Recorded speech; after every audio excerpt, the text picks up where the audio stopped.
Витамин D. Организмге эмне үчүн керек? Витамин D эки түрдө болот. D2 жана D3.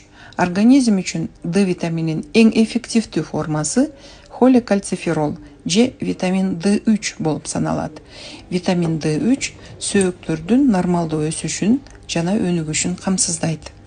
Минералдык зат алмашууну жөнгө салуу менен рахиттин жана остеопороздун өнүгүшүн алдын алат. Бөйрөк оорулары менен жабыркаган бейтаптарда D витамини төмөн болот. Булчуңдардын тонусуна өбөлгө түзөт, иммунитетти жакшыртат, калкан безинин иштеши жана кандын нормалдуу уюшу үчүн зарыл. Организмге нервтерди курчап турган коргоочу кабыкчаларды калыбына келтирүүгө жардам берет. Кан басымын жана жүрөктүн согушун жөнгө салууга катышат. Рак клеткаларынын өсүшүн алдын алат.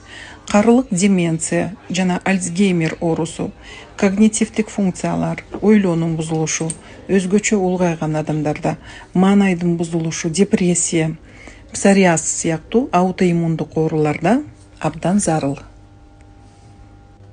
Витамин D3-тү сиңирүү үчүн кантип туура кабыл алуу керек? Майлуу тамактар менен колдонуу жакшы. Витаминди майлуу тамактардан турган тамактан кийин да ичсе болот. Тамакка чейин натыйжасыз болот.